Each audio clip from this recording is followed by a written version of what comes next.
नमस्कार। आज अपना अगला टॉपिक है राजस्थान के लोक देवता और लोक देवियां।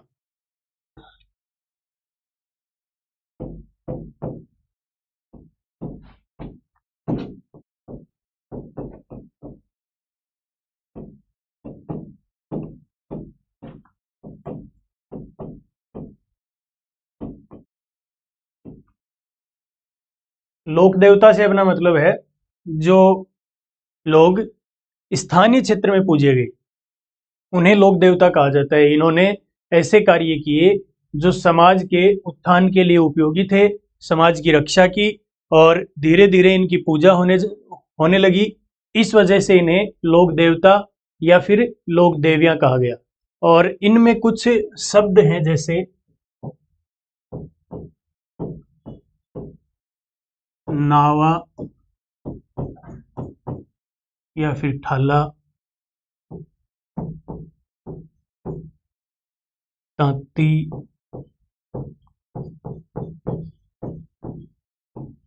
सिंगाऊ,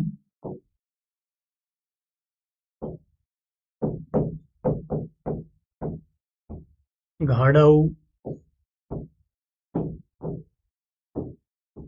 चिरजा,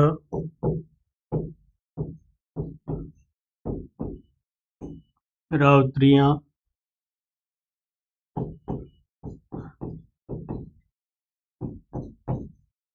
डांगड़ी रात,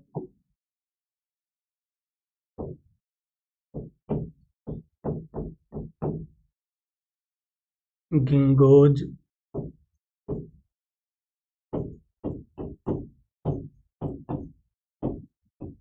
पंचडोलिया,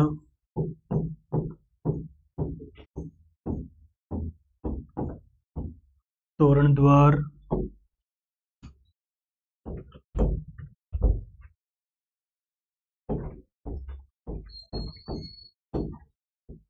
ग्रीवगृह,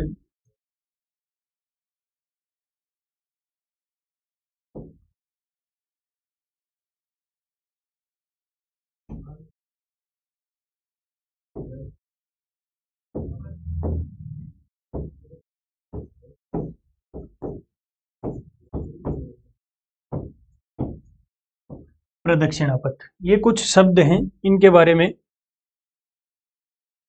सबसे पहले अपन ने लिखा है नावा या फिर ठाला। आपने देखा होगा कई लोग अपने गले में एक मूर्ति धारण करते हैं। वो या तो सोने से बनी होती है या फिर चांदी से बनी होती है। और ऐसी जो मूर्ति है उसे कहा जाता है नावा या फिर ठाला। तो नावा या ठाला से अपना मतलब है धातु निर्मित देवी देवता की मूर्ति जो गले में धारण की जाती है उसे नावा या फिर ठाला कहा जाता है। तांती ये एक धागा होता है, देवी देवता की आराधना में या तो अपनी बाजू पर बांधा जाता है या फिर कलाई पर बांधा जाता है। और ये जो धागा होता है इसे तांती के नाम से जाना जाता है। सिंगाऊ, इसमें क्या होता है कि देवी देवता का पाठ करना और वो भी शांति के समय, सहसे शांति सहसे सिंगाऊ। तो शांति के समय देवी या देवता का जो पाठ किया जाता है, जो पूजा की जाती है उसे क्या कहा जाता है, उसे सिंगाऊ के नाम से जाना जाता है। तो नावा या ठाला से मतलब ये है गले में धारण की गई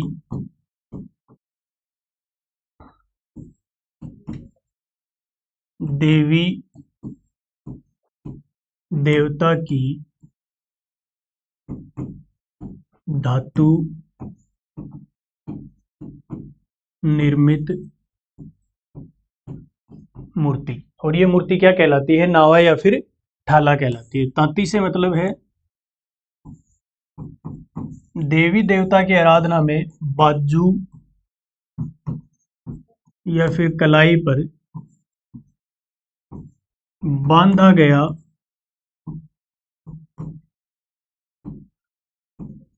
धागा, उसे क्या कहा जाता है, उसे तांती कहा जाता है। सिंगाऊ से अपना मतलब है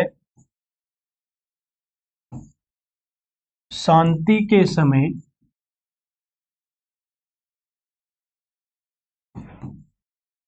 देवी देवता का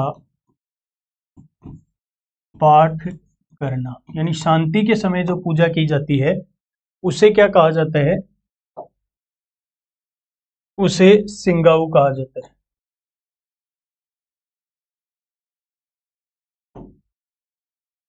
सिंगाऊ के बाद में है घाड़ाऊ।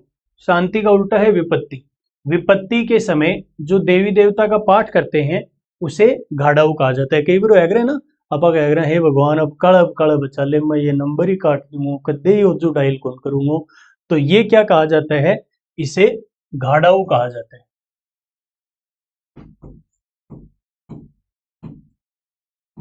विपत्ति के समय देवी देवता का जो पाठ किया जाता है, जो इनकी पूजा की जाती है, उसे कहा जाता है घाड़ाऊ। चिरजा का मतलब है, आप कई जगह पढ़ोगे कि जो सिक्कर की देवी हैं जीण माता, उनके आराधना में जो भजन गाए जाते हैं उन्हें चिरजा कहा जाता है। कोई भी देवी हो उसकी आराधना में जो भजन गाए जाते हैं उन्हें क्या कहा जाता है? उन्हें चिरजा कहा जाता है। रावत्रियां 7 लोक देवियों का समूह है, किस नाम से जाना जाता है? रावत्रियां के नाम से जाना जाता है। डांगड़ी रात ऐंगी रात जिनको डांग डाल दे, ऐसी नहीं है। इसमें होता है कि जब हम किसी तीर्थ यात्रा पर जाते हैं या फिर उसके सफल होने पर वापस आते हैं तो एक रात्रि जागरण किया जाता है। उस रात्रि जागरण को क्या कहा जाता है? डांगड़ी रात कहा जाता है। तो तीर्थ यात्रा की सफलता हेतु किया गया रात्रि जागरण क्या कहलाता है? डांगड़ी रात कहलाता है। चिरजा में हम लिखेंगे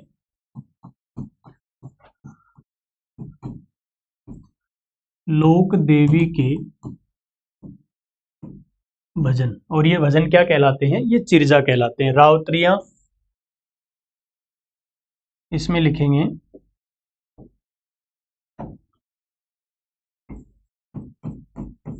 लोक देवियों का समूह है, और ये समूह क्या कहलाता है? ये रावत्रियां कहलाता है। डांगड़ी रात इसमें लिखेंगे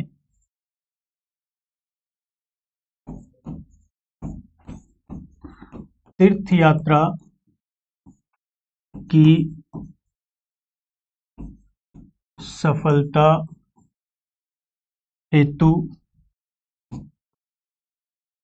रात्रि जागरण, और ये रात्रि जागरण किस नाम से? डांगड़ी रात के नाम से जाना जाता है। गिंगोज, अब हमने रात्रि जागरण किया है तो उसके अगले दिन एक भोज का आयोजन करते हैं। तो रात्रि जागरण या फिर ये कहें कि तीर्थ यात्रा की सफलता पर जो भोज आयोजित किया जाता है उसे कहा जाता है गिंगोज। पंचपीर, और इन पंचपीरों की आराधना में जो भजन गाए जाते हैं वो भजन क्या कहलाते हैं?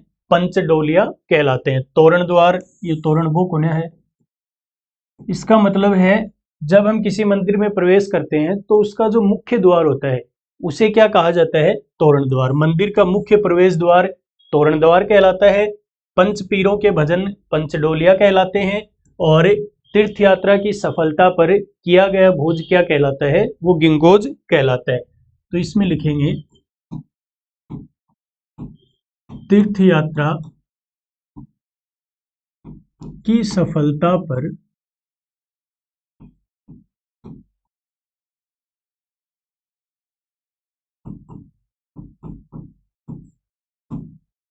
आयोजित भोज क्या कहलाता है? गिंगोज कहलाता है। पंचडोलिया इसमें है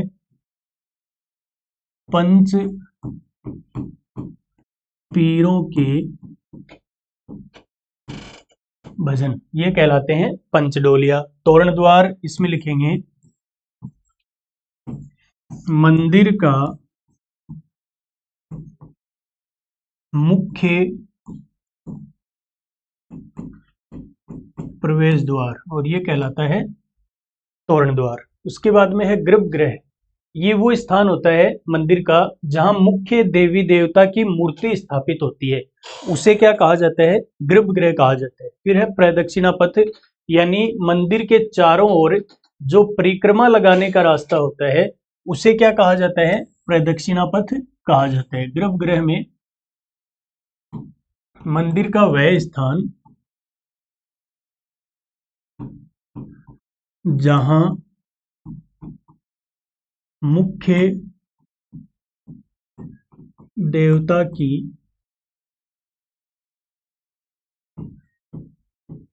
मूर्ति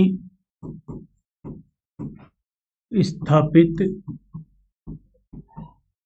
होती है उसे कहा जाता है गर्भगृह। प्रदक्षिणा पथ मंदिर के चारों ओर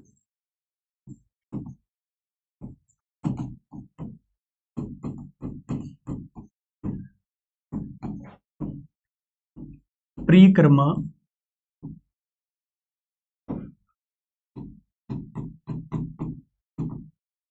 लगाने का रास्ता,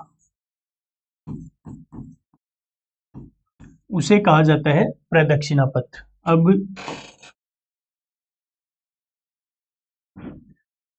लोक देवता और देवियों में सबसे पहले पढ़ेंगे राजस्थान के लोक देवता, और इसमें हमने एक नाम पढ़ा पंचपीर। पंचपीरों का एक क्वेश्चन आता है, कई बार आता है कि पंचपीरों में शामिल नहीं है, और उसका उत्तर 99% तेजाजी ही होता है। तो हैं कौन से पंचपीर? ये पंचपीर क्या है कि मारवाड़ का जो क्षेत्र है वहां ऐसे लोक देवता हैं जिनकी हिंदू धर्म के साथ साथ, क्योंकि पीर कहा जाता है मुस्लिम धर्म में, तो जिनकी हिंदू धर्म के साथ साथ मुस्लिम धर्म में भी पूजा होती है, और उन्हें क्या कहा जाता है? पंचपीर कहा जाता है। वो कौन से हैं? गोपा,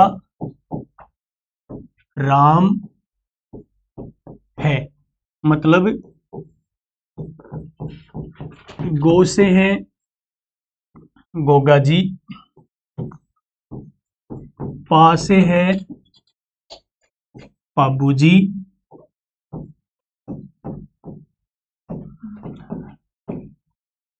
रा से है रामदेव जी, मैं से है मेहा जी, मंगलिया, और है से है हड़बू जी। ये हैं राजस्थान के या फिर कहें मारवाड़ के पंचपीर।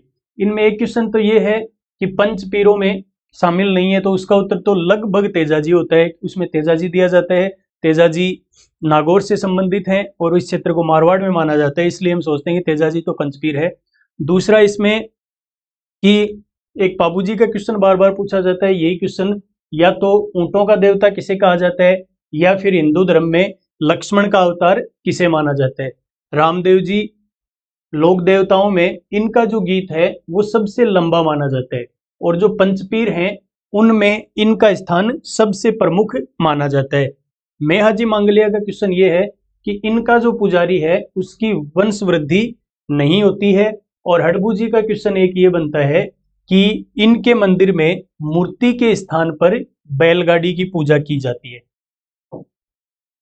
अपने पहले देवता हैं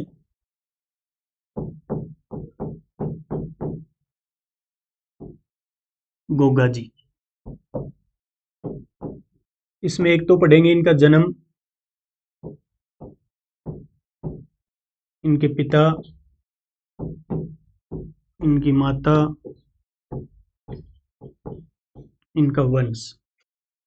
इनका जन्म 1003 विक्रम संवत में चूरू में एक स्थान है ददरेवा, इनका जन्म हुआ था ददरेवा चूरू में। इनके पिता का नाम था जेवर सिंह और चौहान वंश से हैं।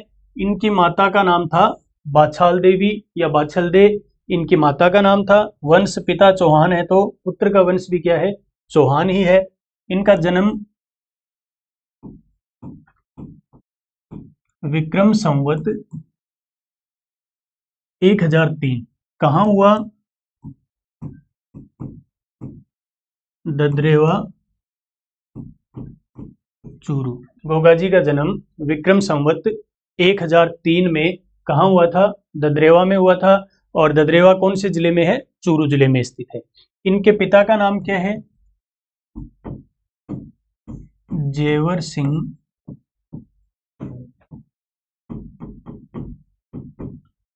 चौहान।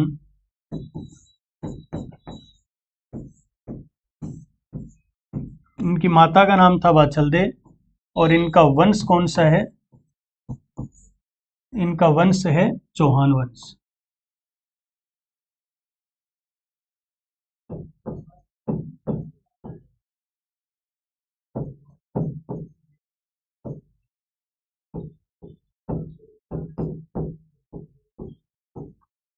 बाछलदे जो हैं उनकी एक बहन थी आछलदे और उनके दो पुत्र हुए, एक अर्जन और एक सर्जन। अब विवाह के कई वर्ष बाद तक बाछलदे की कोई भी संतान पैदा नहीं हुई, तो बाछलदे ने अपनी बहन के कहने पर एक गुरु थे जिनका आशीर्वाद लिया, गोरखनाथ।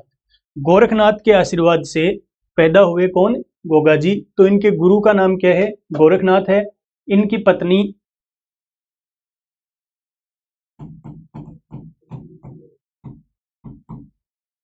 इनके गुरु थे गोरखनाथ जी, या जिन्हें गोरक्षनाथ जी भी कह सकते हैं। इनकी पत्नी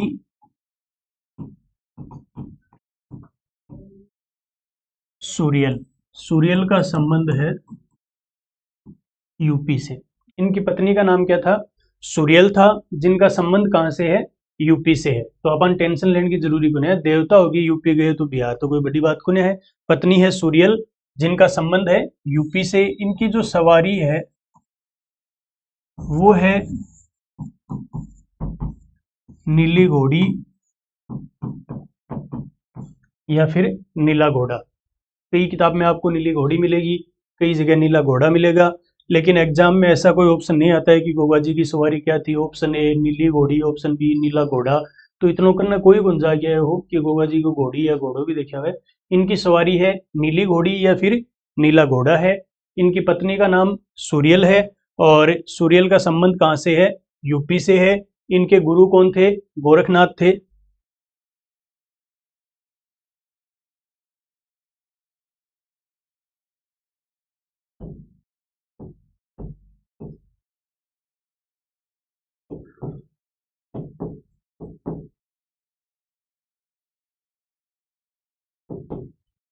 इनका प्रतीक या तो सर्प के रूप में या फिर एक योद्धा के रूप में पूजा की जाती है। किसकी? गोगा जी की। इनका मेला लगता है भाद्रपद मास में कृष्ण पक्ष की नवमी को, जिसे गोगा नवमी के नाम से भी जाना जाता है। इनके मेले से एक दिन पहले इनके पुत्र, जिनका नाम था केसरिया नाथ जी, उनका मेला लगता है। भाद्रपद कृष्ण अष्टमी यानी जन्माष्टमी को केसरिया जी का मेला लगता है। गोगा जी का मेला गोगा नवमी को लगता है, जो भाद्रपद कृष्ण नवमी को मनाई जाती है। इनका प्रतीक है सर्प या फिर योद्धा। इनका मेला भाद्रपद कृष्ण नवमी, जिसे कहा जाता है गोगा नवमी। इनके पुत्र थे केसरिया जी, और केसरिया जी का मेला कृष्ण जन्माष्टमी को लगता है, जो भाद्रपद कृष्ण अष्टमी को मनाई जाती है। केसरिया जी का मेला भाद्रपद कृष्ण अष्टमी को, गोगा जी का मेला गोगा नवमी यानी भाद्रपद कृष्ण नवमी को लगता है। इनका जो मंदिर है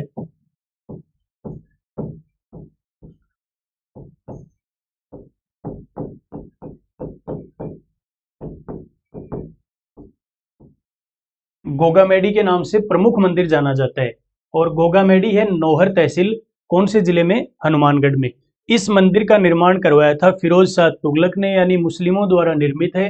तो मकबरे नुमा आकृति में इसका निर्माण हुआ है। मंदिर का जो आधुनिक स्वरूप है वो दिया गया था गंगा सिंह के द्वारा, और इस मंदिर का जो उपनाम है, यानी इसे अन्य नाम से जाना जाता है, वो है धुरमेडी। इन्होंने महमूद गजनवी के साथ युद्ध किया, तो लड़ते हुए इनका धड़ गिरा था गोगामेडी में, इसलिए इसे धुरमेडी और इनका सिर गिरा था ददरेवा में, इस वजह से उस मंदिर को कहा जाता है सिरसमेड़ी। तो गोगामेडी कहाँ स्थित है? ये है नौहर,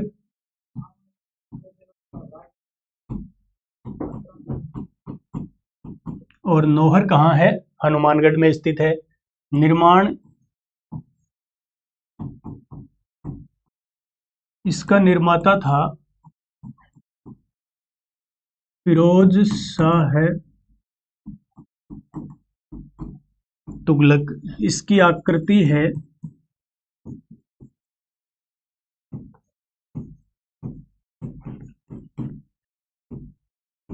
मकबरेनुमा। इसका आधुनिक स्वरूप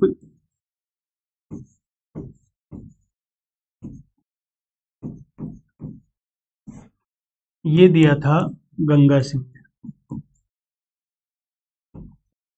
और इसका उपनाम इसे कहा जाता है धुरमेडी। इसका जो मुख्य दरवाजा है गोगामेडी का, उस पर लिखा हुआ है बिस्मिल्लाह है।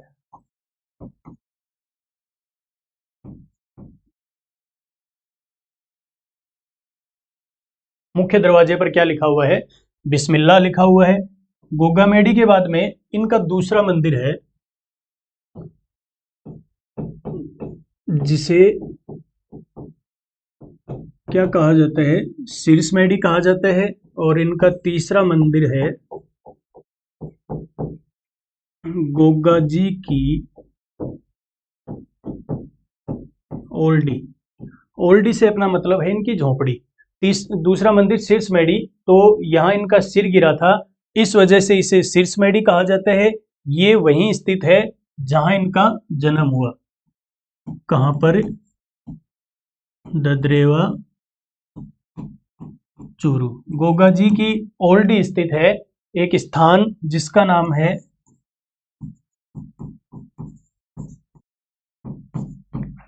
किलोरियों की ढाणी,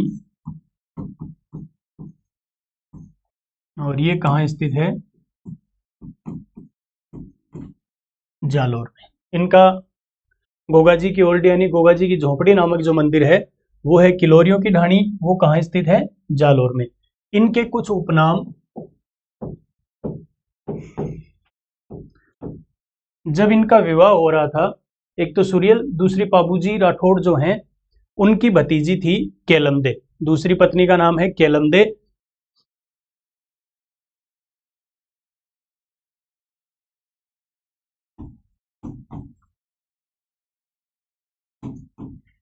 अब केलमदे के साथ जब इनका विवाह हो रहा था तो एक सांप ने आकर केलमदे को डस लिया और उससे उसकी मृत्यु हो गई। इन गोगाजी ने क्या किया, अपने मंत्रों से जितने भी सांप थे वो वहां आने लगे और एक गर्म तेल की कढ़ाई थी उसमें गिरने लगे। इससे सांपों का देवता जिसे तक्षक कहा जाता है वो आए, उन्होंने क्षमा याचना की और उनकी पत्नी को वापस जीवित कर दिया, गोगा जी की पत्नी को। और इस वजह से गोगा जी को एक तो कहा जाता है नागराज, एक इन्हें कहा जाता है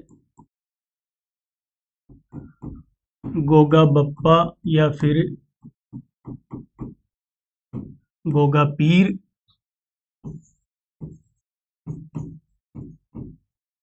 और एक इन्हें कहा जाता है जाहर पीर, क्योंकि इन्होंने जब महमूद गजनवी से युद्ध किया तो अपनी शक्तियों से वो महमूद गजनवी को गोगा जी कभी तो दिखाई देते और कभी दिखाई नहीं देते।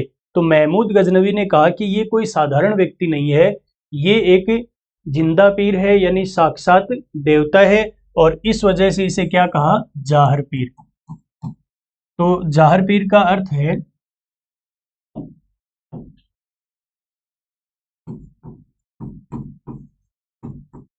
साक्षात देवता। किसके द्वारा कहा गया? महमूद गजनवी द्वारा। एक कहावत तारी सुनेडी होगी, गांव गांव जाटी गांव गांव भूगो। तो इनके लिए एक कहावत है,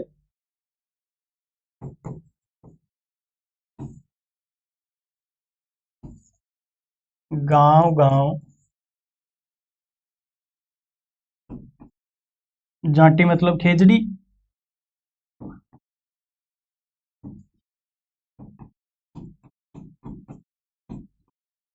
ये इनके लिए कहावत है। अब एक तो ये याद रखना है कि इनका जो मंदिर होता है यानी थान जिसे कहा जाता है, वो जिस वृक्ष के नीचे होता है उसका नाम है खेजड़ी। इनके जो मुस्लिम पुजारी होते हैं उन्हें चायल के नाम से जाना जाता है। इन्होंने जमीनी विवाद में इनके जो मौसेरे भाई थे अर्जन और सर्जन, उनके साथ युद्ध किया और गायों की रक्षा के लिए 1024 ईस्वी में इन्होंने महमूद गजनवी के साथ युद्ध किया। युद्ध में लड़ते हुए वीर गति को प्राप्त हुए। इनके पुत्र थे केसरिया जी, नानक जी और लगभग अन्य 64 पुत्रों के साथ गोगा जी वीर गति को प्राप्त हुए थे। इनके जो भक्त होते हैं उनके द्वारा एक वाद्य यंत्र काम में लिया जाता है जिसे डेरू के नाम से जाना जाता है, और इनकी वीर गाथाएं जिस पुस्तक में है उसका नाम है गोगा रसावला, और यह है मेह कवि के द्वारा लिखी गई थी। शेखावाटी में इनकी आराधना में एक नृत्य किया जाता है, सांकल नृत्य। तो किसकी आराधना में होता है वो? गोगा जी की आराधना में। तो इसमें हम लिखेंगे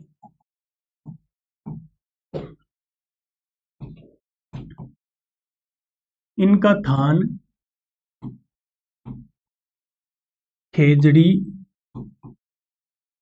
वृक्ष के नीचे होता है। उसके बाद जमीनी विवाद में अपने मौसेरे भाई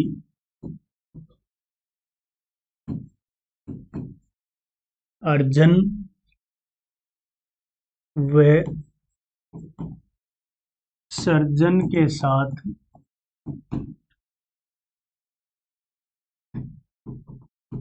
युद्ध किया। किसने किया? गोगा जी ने किया। इनके जो मुस्लिम पुजारी हैं उन्हें चायल कहा जाता है। मुस्लिम पुजारी चायल कहलाते हैं। किसके मुस्लिम पुजारी? गोगा जी के मुस्लिम पुजारी चायल कहलाते हैं। इनके भक्तों द्वारा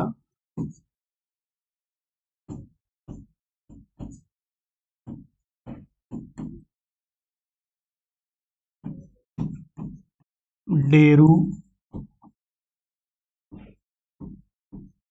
वाद्य यंत्र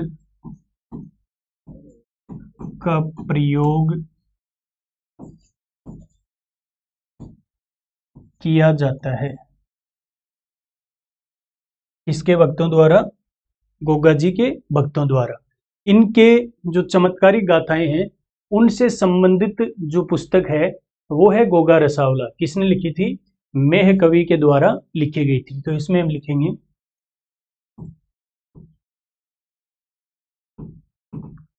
इनसे संबंधित पुस्तक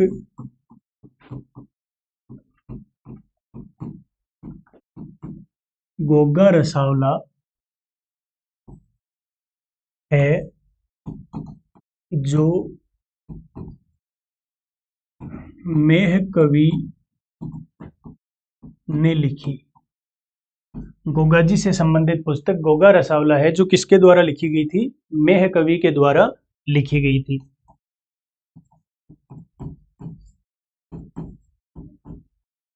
शेखावाटी में इनकी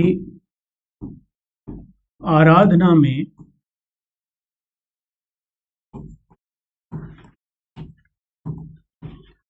सांकल नृत्य किया जाता है। किसकी आराधना में? गोगा जी की आराधना में। उसके बाद इन्होंने गायों की रक्षा में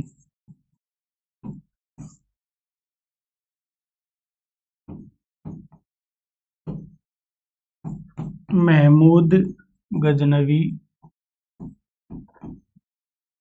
1024 ईस्वी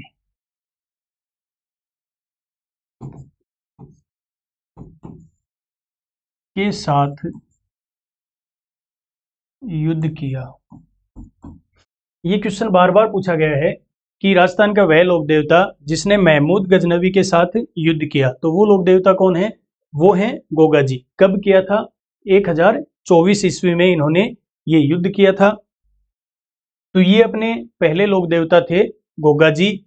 और आगे हम अगली क्लास में पढ़ेंगे पाबू जी के बारे में। धन्यवाद।